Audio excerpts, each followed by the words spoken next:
கற்றது கைமண் அளவு, கல்லாதது உலகளவு. சென்னை மண்ணடியில துணி கடையில வந்து ஒயரிங் ஒர்க் நடந்துட்டுருக்கு. அதில வந்து ஈபி கேபிளுக்காக ஒரு பைப் போட்டிருந்தேன்.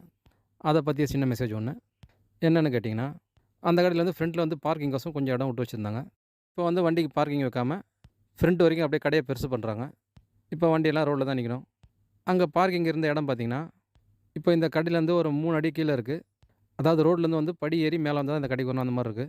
இந்த பார்க்கிங் இடம் எக்ஸ்டெண்ட் பண்ணும்போது அந்த 3 அடி வந்து ரப்பீஸ்லாம் போட்டு தூக்கியிருக்காங்க 3 அடிக்கு. ஃப்ரண்ட் என்ட்ரன்ஸ் வரைக்கும். இந்த வேலை நடக்கும்போது, நான் வந்து 2 1/2 இன்ச் பைப் ஒண்ணு வாங்கிட்டு, ரோட்லேருந்து ஈபி பாக்ஸ் வரையும் வச்சிடலாம் சார்ன்னு அந்த கஸ்டமர்ட்ட சொல்லியிருந்தேன். எதுக்குப்பா அதுன்னு கேட்டிருந்தாரு. இவங்க முதல்ல போட்டிருக்க கேபிள் பார்த்தீங்கன்னா, பைப்லாம் போடல. அப்படியே தரையில தான் போட்டிருக்காங்க. பூசி வச்சிருக்காங்க கேபிள வச்சு. இப்போ நாளைக்கு வந்து அந்த கேபிள் ஏதோ ஃபால்ட் ஆயிடுச்சு அப்படின்னும்போது, முதல்ல பார்க்கிங் ஏரியா இருந்தது.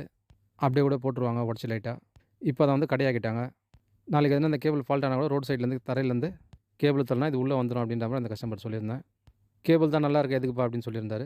அந்த கஸ்டமர மெயின் போர்டு டைட்டன் போய் காமிச்சிருந்தேன். முதல்லயே ஒரு ஃபேஸ் வந்து ஏதோ ஃபால்ட் ஆயிட்டு, ஒரு ஃபேஸுக்கு வந்து துண்டு கேபிள் வந்து ஜாயின் பண்ணி போட்டுருக்காங்க. எப்போ வேணா ஈபி கேபிள் ஃபால்ட் ஆகலாம். இந்த பைப்ப நம்ம போட்டு வச்சுட்டோம்னா, இப்போ இல்ல சார் எப்போ ஃபால்ட் ஆகுதோ அந்த டைம்ல வந்து உள்ளேருந்து தள்ளி வந்து கேபிள் யூஸ் பண்ணிக்கலாம் அப்படின்னு சொல்லியிருந்தேன். இல்லன்னா நீங்க கிரைனேட் போடுவீங்க, அந்த படியெல்லாம் ஓடிக்க வேண்டி வரும்ன்ட்டு. சரிப்பா போட்டுருப்பான்ட்டாரு. நானும் போட்டேன். உங்க வீட்ல ஏதோ இந்த மாரி ஆல்ட்ரு ஒர்க்லாம் நடக்குது அப்படின்னும்போது, ஈபி கேபிள்லாம் பைப்புல போட்டு போட்டிருந்தீங்கன்னா ஓகே. அப்படி இல்லாம செவுத்துல காடி எடுத்து கேபிள் வச்சு பூசியிருந்தீங்கன்னா, இந்த மாரி பைப் போட்டு வச்சுக்கிறது நல்லது. நாளைக்கு ஏதோ ஈபி கேபிள் ஃபால்ட் ஆகும்போது, உள்ளே தள்ளி அப்படியே கேபிள வச்சிடலாம்.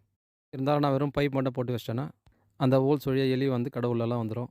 அதனால ரோட் சைடு வச்ச அந்த எண்ட்ல வந்து டெமி ஒண்ணு போட்டு வச்சிருக்கேன். இப்போ இந்த ஈபி போர்டு இருக்கிறதையும் கிரானைட்லாம் போட்டவுடனே கட் பண்ணி ஏதோ ஒரு டெமி ஒண்ணு போட்டு வச்சுருவோம். நாளைக்கு ஏதோ ஃபால்ட் ஆகும்போது மாத்திக்கலாம் உள்ளேருந்து அப்படியே கேபிள. இல்லன்னா அந்த பைப்பு அப்படியே இருக்கும். இந்த மாரி எலக்ட்ரிக்கல் சம்மந்தப்பட்ட விஷயங்கள தெரிஞ்சுக்கணும்னு நெனச்சீங்கன்னா, என்னோட சேனல சப்ஸ்கிரைப் பண்ணி பாருங்க. நெறைய விஷயங்கள நீங்க பார்த்து தெரிஞ்சுக்கலாம்.